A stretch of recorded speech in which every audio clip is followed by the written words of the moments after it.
할렐루야. 예, 사랑하고 축복합니다. 오늘도 주신 말씀 우리 보기 위해서 먼저 인사하며 나아가겠습니다. 이렇게 인사합니다. 주님이 주시는 기쁨이 충만하시기를 바랍니다. 인사합니다. 주님이 주시는 기쁨이 충만하시기를 간절히 바랍니다. 예. 네, 이렇게 인사한 이유도 이제 오늘 함께 읽은 이 본문 말씀이 어떤 말씀인가라고 하는 것을 이 인사가 이제 마지막에 이제 밝혀질 겁니다. 함께 봉독한 말씀으로 어둠을 지나 생명으로 24번째 시간인데요, 사랑 안에 머물러 서로 사랑하라라고 하는 제아의 말씀 함께 나누고자 합니다. 지난주 수요일이었을 거예요. 신문에 한 기사가 났습니다. 그 기사가 이런 겁니다. 봉사하세요, 행복합니다 라고 하는 기사였습니다. 영천시에서 오랫동안 지역사회를 섬겨온 이 자원봉사자들을 격려하는 자리였는데요, 이 자리에 김광숙이라고 하는 분이 이게 기사가 났어요. 이분이 8,000시간을 봉사했다는 거예요. 그래서 이 8,000시간 봉사한 것을 이렇게 인증하는 그런 자리였습니다. 그러니까 하루에 8시간씩 며칠 해야 돼요? 1000일을 해야지 이 8,000시간을 할 수 있습니다. 근데 그 인상적인 게 이거예요. 밑에 지금 노란색으로 글씨 써놨는데 뭐라고 써있죠? 다 같이 한번 읽어보겠습니다. 시작. 봉사하세요, 봉사하면 행복합니다. 누가 한 말일까요? 이 김광숙 씨가 한 얘기입니다. 봉사하세요, 봉사하면 행복합니다. 8,000시간을 봉사하려면 자신의 시간과 편안함을 상당히 내려놓아야 합니다. 우리는 많은 것을 내려놓게 되어지면 손해라고 생각하고 기쁨을 잃을 거라고 생각을 해요. 근데 오랫동안 이웃을 섬긴 사람의 입에서 나온 이야기가 너무 힘들었어요 라고 하는 이야기가 아닙니다. 행복합니다 라고 하는 이야기를 하고 있는 것입니다. 물론 여러분, 이 봉사를 하면서 느끼는 감정과 우리가 예수님께서 주시는 거룩한 기쁨이 온전히 같아 이렇게는 여러분 볼 수 없습니다. 근데 이 이야기는 오늘 우리에게 한 가지 질문을 하고 있는 것입니다. 참된 기쁨이 많이 소유하고 더 편안한 데서 오는 것인가? 라고 하는 이 질문을 우리에게 하게 해요. 오히려 사랑을 위해서 순종하고 자신을 내어줄 때 발견되는 더 큰 기쁨이 있지는 않은가? 라고 하는 질문도 이어서 하게 한다는 것입니다. 우리는 대개 이 기쁨이라고 하는 것이 환경에서 온다고 생각합니다. 그래서 내가 뭔가 하던 일이 잘 되어지고 또 사람들에게 인정을 받고 하면 기쁨이 온다고 생각을 해요. 그래서 이 기쁨이라고 하는 것이 선택해서 온다, 선택적 기쁨이다, 이런 생각을 합니다. 뭐냐면 조건이 맞으면 기쁘고 조건이 맞지 않으면 기쁘지 않다라고 생각한다는 것입니다. 그런데 성경을 보니까요, 뭐라고 말씀하세요? 데살로니가전서 5장 16절 아주 짧지만 강렬합니다. 뭐라고요? 항상 기뻐하라. 이 기쁨을 명령으로 주고 있습니다. 그러니까 기쁨이 항상 있어야 된대요. 이게 명령으로 주고 있습니다. 기쁨은 성도의 삶에 더해지는 장식이 아니라는 거예요. 이게 거룩한 의무라고 지금 말씀하시는 건데요, 이 동시에 억지로 만들어내는 여러분 무거운 의무가 아니고요, 그리스도 안에서 누리게 되어지는 놀라운 특권, 이게 뭐예요? 기쁨이라고 하는 것입니다. 자, 오늘 본문 11절에서도 예수님께서 이렇게 말씀하십니다. 내가 이것을 너에게 이름은 내 기쁨이 너희 안에 있어 너희 기쁨을 충만하게 하려 함이라 라고 말씀합니다.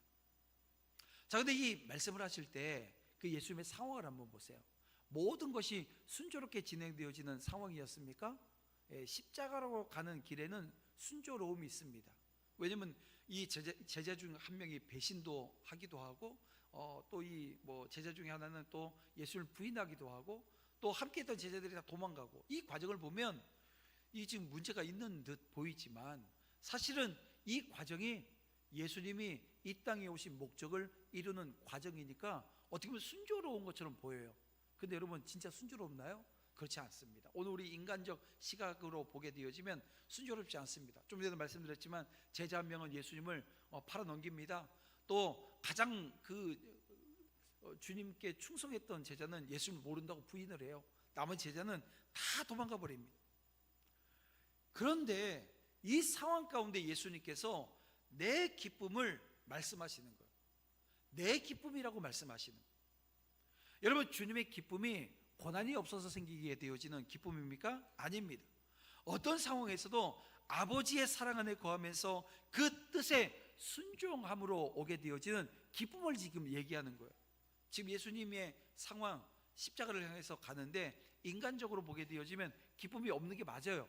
없어야 되는 게 맞아요. 근데 예수님께서는 그 없어야 될 그 상황 가운데 내 기쁨을 내 기쁨이 너희 안에 있어라고 말씀하시거든요. 그러니까 여러분, 기독교적 기쁨이라고 하는 것은 슬픔을 부정하는 억지 웃음 아닙니다. 눈물을 흘리면서도 여전히 하나님 사랑 안에 있다라고 하는 사실을 붙드는 것, 그러면서 나오는 기쁨을 지금 이야기하는 거예요. 형편이 흔들려요. 여러분, 형편이 흔들려도 주님은 나를 놓지 않으신다라고 하는 이 믿음에서부터 나오게 되어지는 기쁨을 지금 이야기하는 것입니다.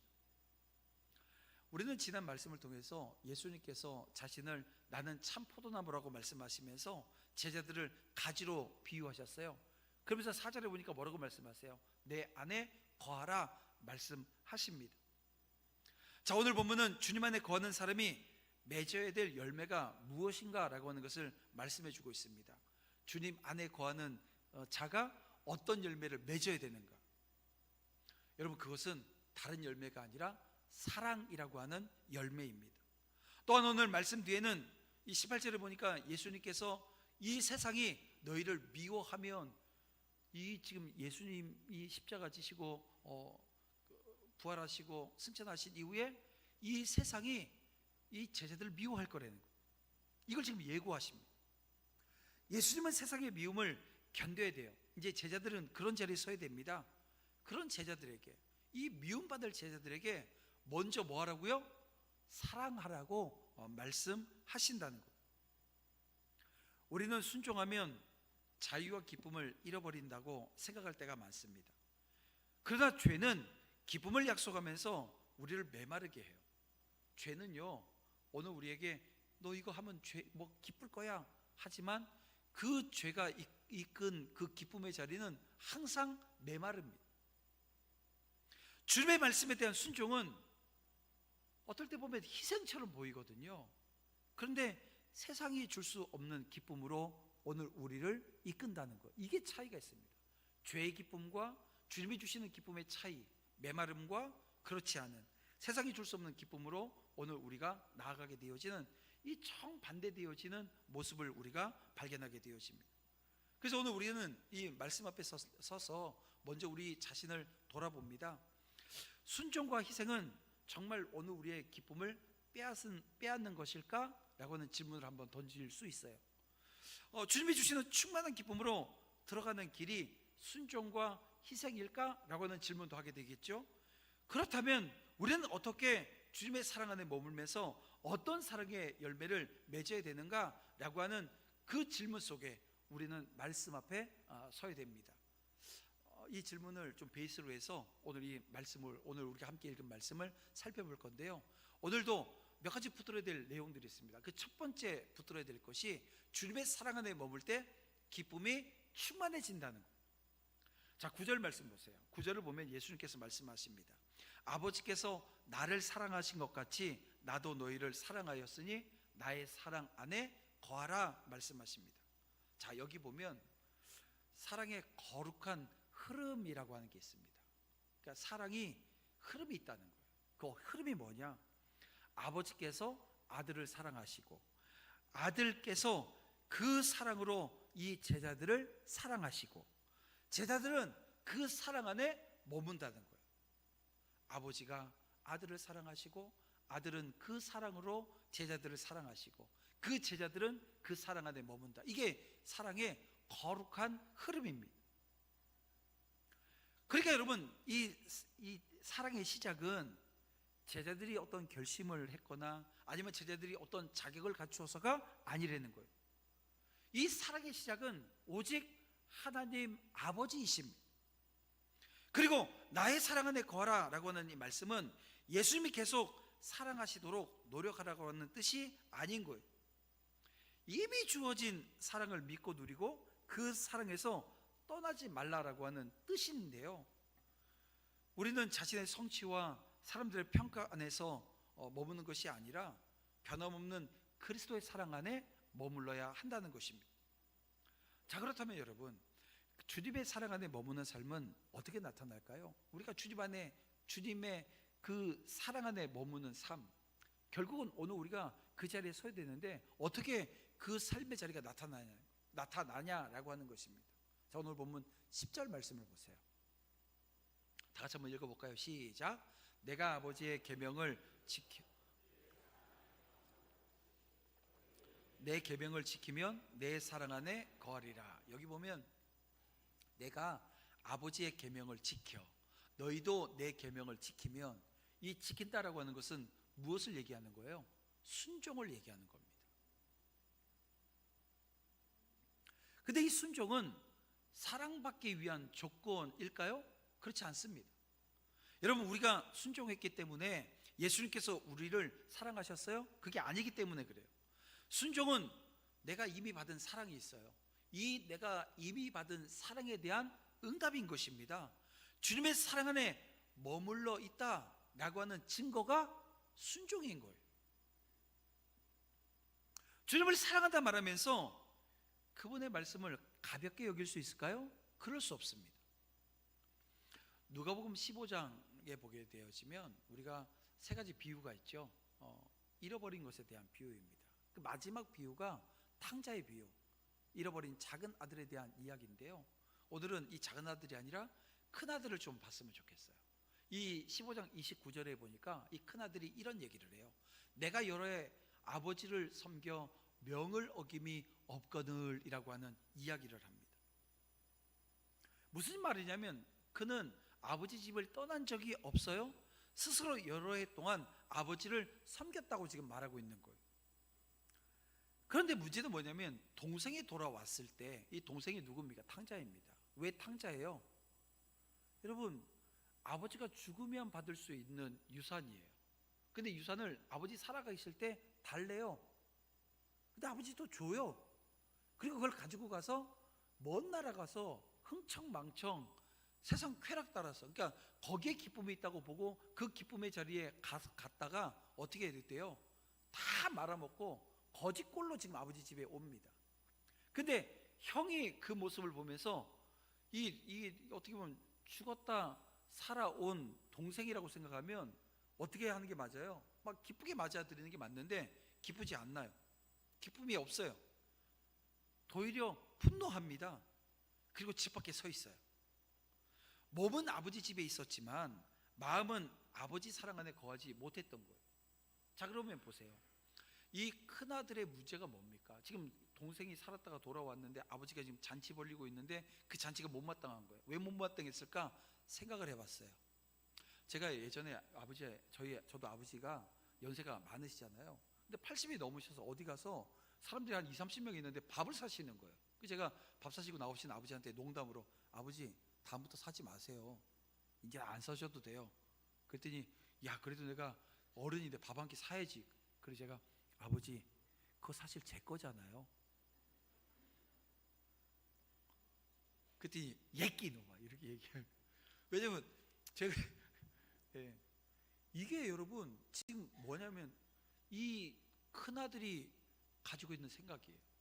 작은 아들만 아버지 돌아가신 다음에 이거 내 겁니다, 이게 아닌 거예요. 큰아들도 아버지 살아계신데, 야, 이 동생이 자기 거 가지고 나갔으니까 이제 이 집에 있는 거 다 누구 거예요? 내 거예요. 내 건데 허락받지 않고 아버지가 지금 뭐 하고 있어요? 잔치 베풀고 있어요. 지금 이 큰아들이 이 마음이 들었던 거예요. 그래서 지금 그 기쁨이 없고 분노하고 있는 겁니다. 그는 아들로서 아버지를 사랑한 게 아닌 거예요. 이 결국은 그겁니다. 뭐냐면 지금 이 집에서 어떻게 보면 이게 품꾼처럼 보상을 기대하는 거죠. 이거 지금 내가 다 일한 거, 내가 열심히 일했으니까 다 내 거야. 그러니까 작은 아들이, 동생이 다 가지고 나갔으니까 이 남은 거 다 내 거야. 이 생각을 가지고 지금 일하고 있었던 거예요. 그때 아버지가 뭐라고 얘기해요? 31절 말씀. 예, 너는 항상 나와 함께 있으니 내 것이 다 내 것이라고 지금 말씀해 줍니다. 그러니까 큰아들에게 부족했던 것은 뭐 일에 대한 열심 이런 게 아닙니다. 아버지와 함께 있다라고 하는 기쁨, 이게 지금 없는 거예요. 자, 오늘 우리도 예배합니다. 오늘 우리가 예배하고 봉사하는 자리에 서 있어요. 내가 이렇게까지 했는데 하나님께서 무엇을 주셨는가? 이 계산을 한다고 하면 어떻게 될까요? 자, 오늘 제가 일부 예배 때는 이 얘기하면서 이 일부 예배 들으시는 분들 중에 상당수가 만약에 건강에 문제가 오고 경제적인 어려움이 찾아오게 되어지면 이 생각할 가능성이 높다고. 그래서 제가 물었어요. 그럴 것 같냐고 안 그러냐 그랬더니 고개를 끄덕이는 분들이 몇 분 있어서 그러면 안 된다고 제가 얘기를 했어요. 여러분, 어떤 상황 가운데서도 내가 하나님을 예배하고 내가 섬기고 봉사하는 자리에 섰는데 내가 어려움이 찾아왔을 때 그때 그 순간에 하나님, 내가 그렇게 하나님 앞에 헌신하고 봉사했는데 내 삶의 질에 왜 이런 어려움이 오는 겁니까? 하면 안 된다고요. 왜 그러냐면 다른 데 이유가 있지 않습니다. 그런 순간 기쁨을 잃어버리는 거예요. 하나님 나라는 의와 평강과 희락이라고 했는데 이 기쁨을 잃었다라고 하는 이야기가 뭡니까? 하나님의 나라를 잃어버린 거예요. 여러분, 순종은 사랑의 교제가 아니라 이 보상을 얻기 위한 거래로 여기게 되어지면, 여러분, 이 순종을 사랑의 그런 교제로 우리가 봐야 되는데 이 교제가 아닌 거예요.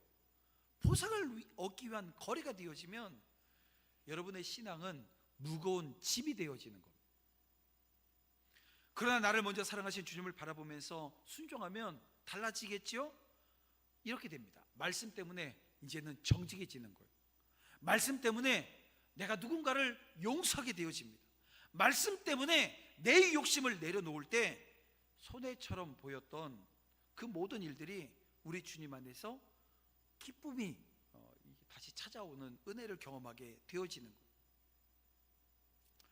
사랑하는 성도 여러분, 오늘 저와 여러분의 순종은 사랑받기 위해서 하는 순종이 아닌 줄을 여러분 믿으시길 바랍니다. 이미 내가 사랑받았기 때문에 순종하는 거예요. 여러분, 기쁨은 환경을 내 뜻대로 바꾸는 데서 오는 것이 아니고요, 주님 사랑 안에서 내 삶을 그분의 뜻에 맡길 때 충만해지는 것입니다. 그러나 주님의 사랑 안에서 누리는 기쁨은 나 혼자 이 간직하는 것으로 만족하는 것으로 끝나지 않습니다.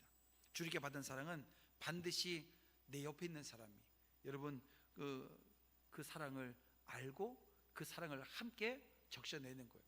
무슨 얘기냐면 이 사랑은 흘러간다는 얘기입니다. 그래서 오늘 우리가 두 번째 붙들어야 될 내용이 이겁니다. 주님처럼 자신을 내어주어 사랑을 흘려보내야 한다는 거예요. 자, 12절에서 예수님께서 말씀하세요. 내 계명은 곧 내가 너희를 사랑한 것 같이 너희도 서로 사랑하라 하는 이것이니라 라고 하는 말씀입니다. 자, 예수님은 단순히 오늘 우리에게 서로 사랑해라 이렇게 말하지 않으셨습니다. 저희 아이들이 어릴 때 많이 싸웠어요. 특히 이제 큰 애하고 작은 애하고 좀 많이 싸웠던 기억이 있습니다. 그럼 제가 싸우면 어떻게 했냐면 이제 막 싸우면 이렇게 막 와 하고 이렇게 싸우잖아요. 그러면 이렇게 벌려놓고 뭐라고 했냐면 사랑해 서로 얘기하라는 거예요. 그러면은 안 해요. 근데 제가 언제까지 하겠어요? 할 때까지 하죠. 예. 그 사랑한다 얘기하고 그리고 뽀뽀하고 껴안고 그리고 나서 하면 이제 싸웠던 게 이제 민망한 거잖아요. 그러니까 막 이렇게 좀 삐짓삐짓하면서 해요. 근데 제가 그때 하지 않은 게 이겁니다. 왜 너희가 사랑해야 되는지, 형제니까 사랑해야 된다 라고 하는 거기에 머물러 있었던 거예요. 근데 오늘 주님께서 우리에게 서로 사랑하라 얘기해요. 우리도 싸워요 안 싸워요? 교회 안에서 싸워요 안 싸워요? 안 싸운다고 얘기해. 근데 진짜 우리 보면 우리 안에 다툼이라고 하는 게 있어요. 생각이 다르고 살아온 환경이 다르고, 그래서 나하고 의견이 다르면 이게 이 다툼이라고 하는 게 이 공동체 안에서 있을 수 있습니다. 그런데 그때 그냥 서로 사랑해 이렇게 얘기하지 않으셨다는 얘기예요. 뭐라고 말씀하시냐면 이렇게 말씀하십니다. 내가 너희를 사랑한 것 같이 라고 하는 이 사랑의 기준을 우리에게 보여주십니다. 말씀해 주셨어요. 우리의 사랑은 상대방이 나에게 어떻게 했는가 여기에 있는 게 아니란 얘기예요. 예수님께서 나를 어떻게 사랑하셨는가 여기에 따라 결정되어지는 겁니다. 근데 예수님께서 오늘 우리를 어떻게 사랑하셨어요? 죽기까지 사랑하셨어요. 십자가에서 죽으시면서까지 사랑하신 사랑이란 얘기. 예수님은 이 제자들이 사랑받을 자격이 있을 때까지 기다리지 않으셨습니다. 자신을 배반할 유다, 그리고 이제 좀 있으면 그 예수님을 부인할 베드로, 그리고 예수님을 모른다고 말하는 게 아니라 그냥 사방으로 다 흩어져서 도망가 버릴 이 제자들의 발을 씻어 주셨어요. 그러니까 이런 거예요. 유다의 발을, 가룟 유다의 발을 씻으면서 너 좀 이따 날 팔 거니까 물만 끼얹어. 베드로 너 좀 이따 나 부인할 거니까 너 발가락은 내가 못 씻어 줄 거야. 뒤꿈치만 씻어 줄게. 이러지 않으셨다는 얘기예요. 그들이 실패할 걸 아셨잖아요. 그런데 끝까지 사랑하셔요. 십자가에서 자신의 생명을 내어 주십니다. 그러니까 성도의 사랑은 여러분 상대방의 행동에 대한 보상 아니라는 얘기예요. 저 사람이 나한테 어떻게 하느냐에 따라서 내가 반응적으로 사랑하는 그 사랑이 아니란 얘기예요. 나를 먼저 사랑하신 그리스도의 은혜에 대한 순종이 뭐예요? 사랑이란 얘기예요. 자, 13절에서 예수님께서 말씀하십니다. 뭐라고 말씀하세요? 사람의 친구를 위하여 자기 목숨을 버리면 이보다 더 큰 사랑이 없나니 라고 말씀하십니다. 목숨을 내어주는 사랑의 완성 어디입니까? 예수님의 십자가입니다. 그러나 우리가 목숨을 내어준 것은 순교만을 의미하는 게 아니에요. 그러니까 내 사랑을 배워서 너희도 사랑해라. 그래서 오늘 우리의 생명을 내어준다. 옆에 있는 분들 얼굴 한번 보세요. 예, 얼굴 한번 보십시오. 이분을 위해서 내가 생명을 내어줄 수 있겠어요? 예, 얼마나 내어주고 싶지 않으면 쳐다보라는데도 쳐다보지도 않아요. 예. 이게 지금 오늘 우리의 마음 아닙니까? 근데 여러분, 이 생명이라고 하는 게 진짜 이 생명 주는 게 생명일까요? 여러분, 이 생명을 좀 넓혀보세요. 넓혀보면 여러분, 이 내 생명이라고 하는 것이 시간입니다. 관심입니다. 물질과 재능입니다. 자존심과 권리, 이 다 생명과 관련되어진 것입니다. 그래서 사랑은 상대방이 먼저 사과하기를 기다리지 않아요. 내가 먼저 손을 내미는 것입니다. 바쁜 중에도 시간을 내서 아픈 사람을 찾아보고 낙심한 사람의 곁을 지킵니다.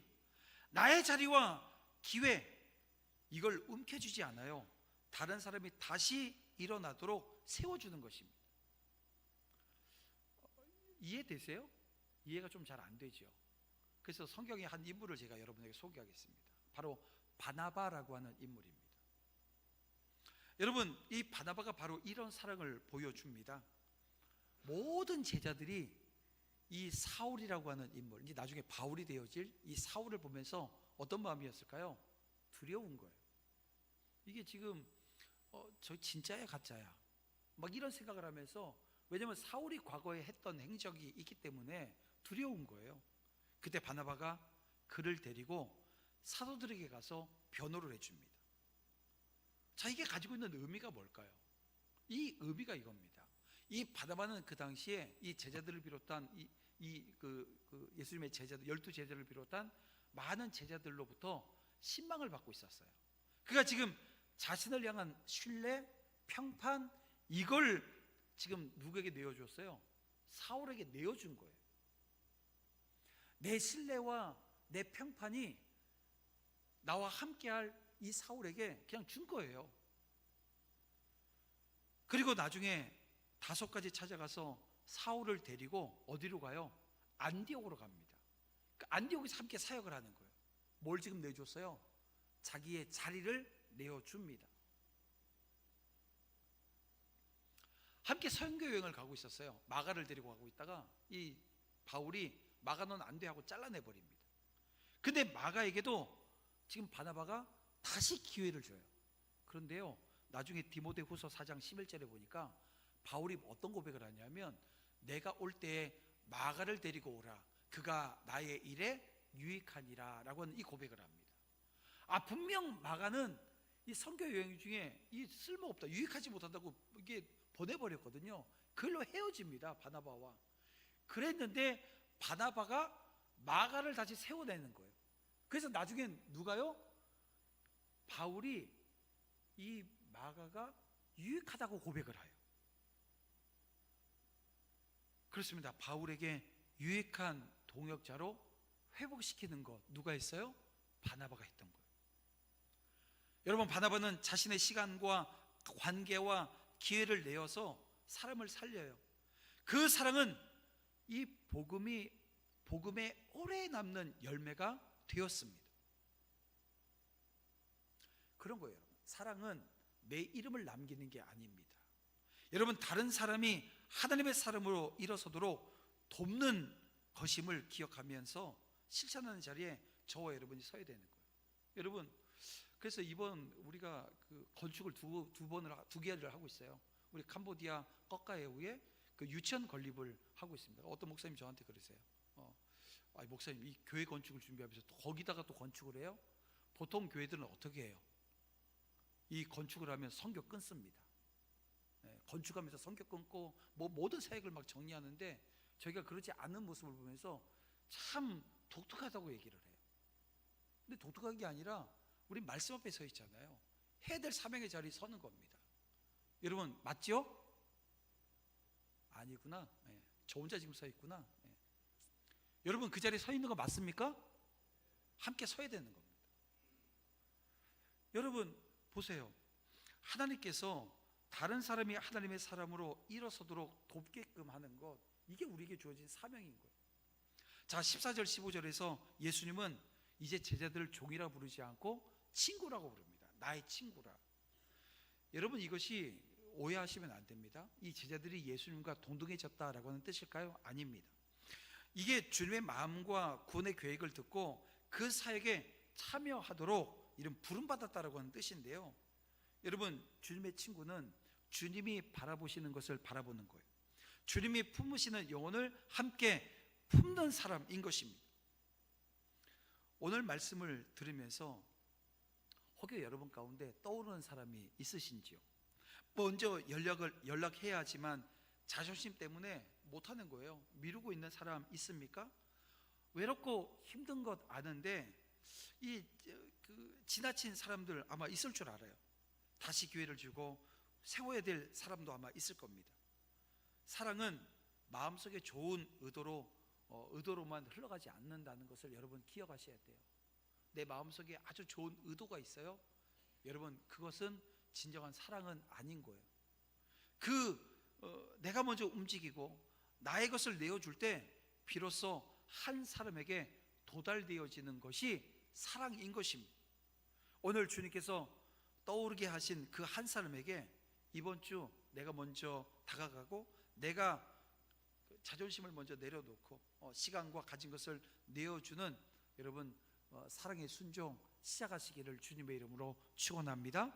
예수님은 우리가 한순간 감동해서 사랑하는 데서 멈추지 않기를 원하십니다.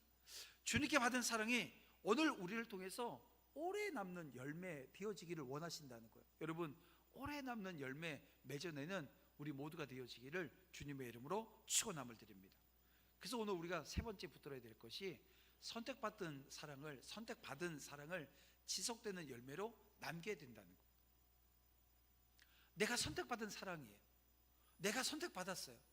근데 이걸 오랫동안 남겨야 되는 그 자리에 우리 모두가 함께 설 수 있기를 주님의 이름으로 축원함을 드립니다. 자, 16절을 보면 예수님께서 이런 말씀을 하십니다. 내가 나를 택한 것이 아니요 내가 너희를 택하여 세웠나니 너희가 나를 택한 게 아니라는 거예요.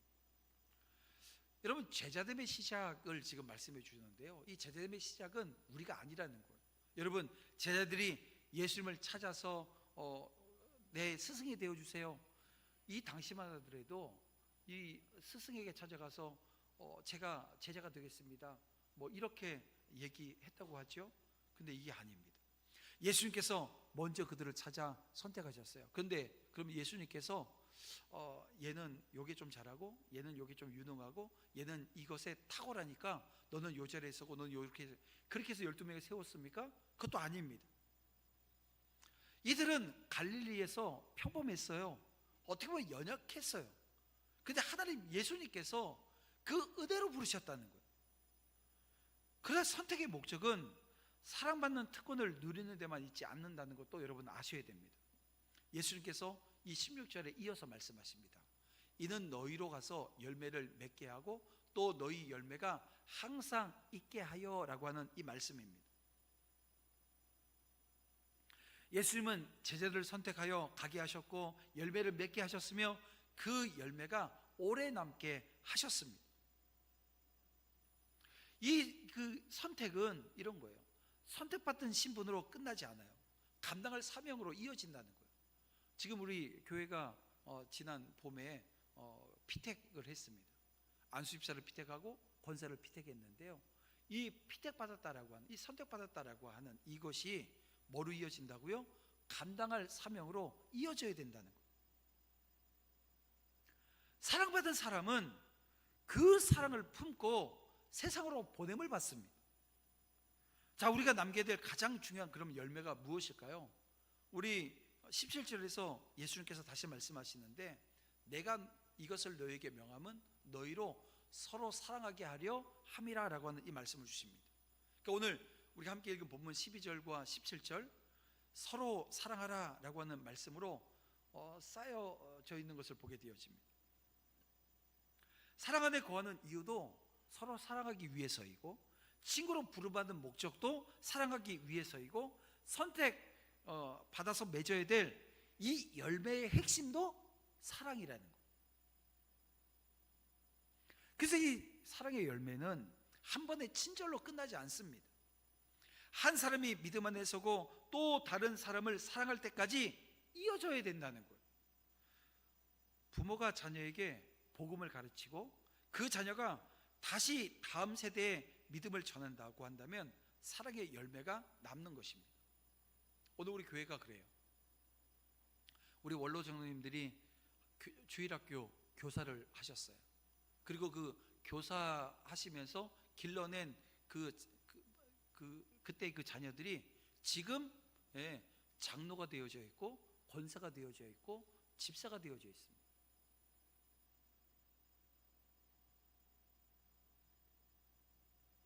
다음 세대에 믿음을 전하면 그것이 사랑의 열매로 결실하게 되어진다는 거예요. 우리 지난주까지 주일학교가 여름 성경학교를 했고 수련을 했어요.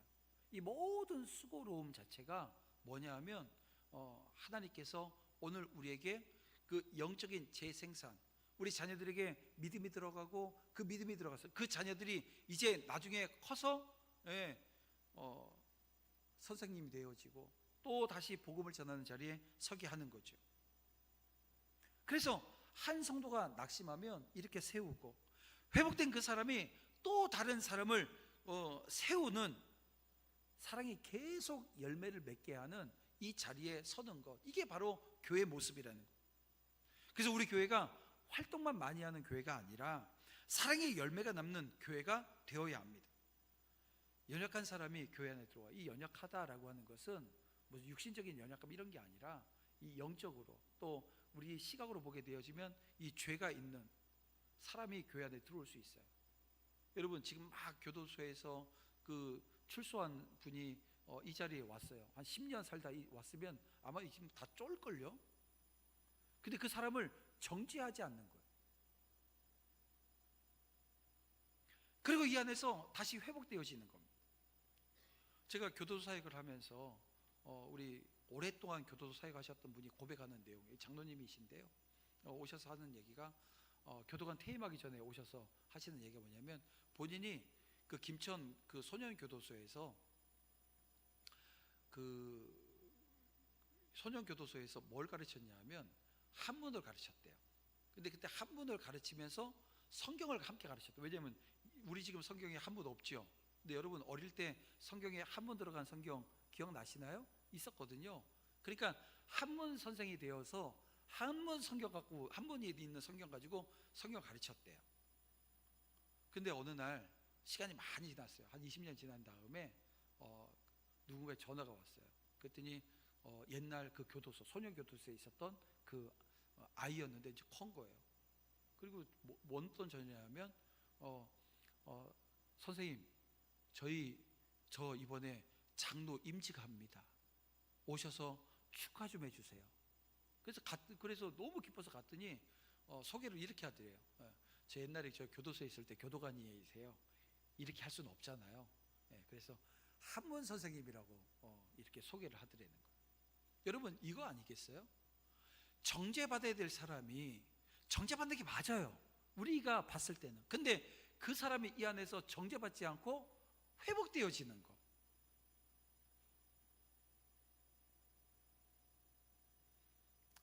낯선 사람이 교회에 왔어요. 따뜻하게 받아들이는, 그러니까 환대가 있는 교회. 다음 세대가 말씀과 사랑 안에서 자라나요. 믿지 않는 이웃이 복음을 들을 수 있어요. 이런 공동체가 우리 주님이 원하시는 공동체 아니겠습니까? 여러분, 그런 공동체 세워나가기를 주님의 이름으로 축원함을 드립니다. 자, 오늘 본문 16절에서 예수님께서 계속 말씀하십니다. 내 이름으로 아버지께 무엇을 구하든지 다 받게 하려 함이라. 여러분, 이 기도도 오해하시면 안 됩니다. 이 욕심을 가지고 기도하는 것, 욕망을 이루기 위한 기도를 지금 약속해 주시는 것이 아니고요, 사랑의 열매와 이 복음의 그 사명을 감당하기 위한 그 약속을 우리에게 주시는 것. 사랑할 힘이 부족할 때 우리는 어떻게 해야 돼요? 구해야 합니다. 용서할 마음이 막 없어요. 나 진짜 용서 못하겠어. 그때도 구해야 되는 거예요. 한 영혼을 품을 수가 없어요. 그럴 때도 구해야 합니다. 아버지께서 우리 안에 그리스도의 마음과 필요한 능력을 부어주실 줄 믿습니다. 여러분, 예수님은 요한복음 13장 35절에서 이렇게 말씀하십니다. 너희가 서로 사랑하면 이로써 모든 사람이 너희가 내 제자인 줄 알리라. 교회 안의 사랑과 세상을 향한 복음 증거는 여러분 분리될 수 없어요. 우리가 서로 사랑하는 모습 자체가 세상은 복음으로 여깁니다. 여러분, 십자가 사랑으로 서로 품고 세우는 교회 안에서 상처 입은 영혼은 머물며 복음의 생명을 경험하게 되는 것입니다. 사랑하는 성도 여러분, 우리의 이름과 업적보다 더 오래 남아야 할 것은 그리스도의 사랑인 거예요. 여러분, 주님께 받은 사랑이 있습니까? 그 사랑이 여러분의 가정과 이웃과 교회와 다음 세대에 흘려보내서 오래 남는 생명의 열매 맺어내지 않겠어요? 그 맺어내는 그 자리에 우리 모두가 함께 설 수 있기를 주님의 이름으로 축원함을 드립니다. 이제 말씀을 정리해 보겠습니다. 예수님은 우리가 주님의 사랑 안에 머물며 순종하고 받은 사랑을 다른 사람에게 흘려보낼 때 우리의 기쁨이 충만해진다고 말씀하시고 계세요. 우리가 먼저 사랑을 만들어내는 것이 아닙니다. 예수님께서 먼저 우리를 사랑하셨고 우리를 친구라고 불러주셨고 십자가에서 생명을 내어주셨습니다. 그러므로 우리를 선택해서 가서 열매를 맺고 그 열매가 오래 남게 하라고 세우신 거예요. 이제 우리 앞에 여러분 다모임 새생명 축제가 있습니다. 이 새생명 축제는 단순히 사람을 데려오는 데 있지 않습니다. 주님께 받은 사랑을 아직 예수님을 알지 못하는 한 영혼에게 흘려보내는 거룩한 순종인 거예요. 전도 대상자를 데리고 와서 오늘 우리 빈자리를 채우는 것이 아니라 여러분, 오늘 우리에게 있는 이 생명, 이 생명을 나누는 거예요. 바다밭처럼 말입니다. 그리고 오늘 우리에게 그 예수님의 생명을 내어준 이 소중한 영혼이 그 영혼임을 우리가 알고요, 믿고요, 고백하고요, 품어내는 거예요. 그를 위해서 매일 기도하고 먼저 연락하고 이야기를 들어주고 필요를 살피는 것. 서둘러서 초대하는 것보다 중요한 것은 진심으로 사랑하고 복음을 전하는 것입니다. 새생명 축제의 자리까지 오게 하고 축제가 끝난 이 전도 행사가 끝난 뒤에는 그가 믿음 안에 설 수 있도록 사랑으로 동행하는 것입니다. 우리의 작은 순종을 통해서 한 생명이 주님께 돌아와요. 한 가정에 이 복음이 심깁니다. 다음 세대가 그 믿음을 받아들여서 믿음을 이어가요. 여러분, 그것은 오래 남는 사랑의 열매가 되어지는 겁니다. 기쁨은 여러분 사랑받는 데서 시작되어지고, 그리고 순종으로 깊어져요. 그리고 한 영혼에게 사랑을 흘려보낼 때 충만해지는 겁니다. 기쁨이 그런 거예요. 기쁨이 어디서 시작되고 어떻게 깊어지고 어떻게 충만해지는지 우리는 말씀을 통해서 헤아렸습니다. 이제 주님의 사랑 안에 머물러 서로 사랑하고, 이 다모임 생명 축제를 통해서 생명 살리는 풍성한 열매 맺는 여러분 되시고, 또 오늘 우리 교회 공동체 되어지는 은혜 있기를 주님의 이름으로 축원합니다. 이 시간 우리 함께 찬양하면서 결단하며 나아갑니다. 주님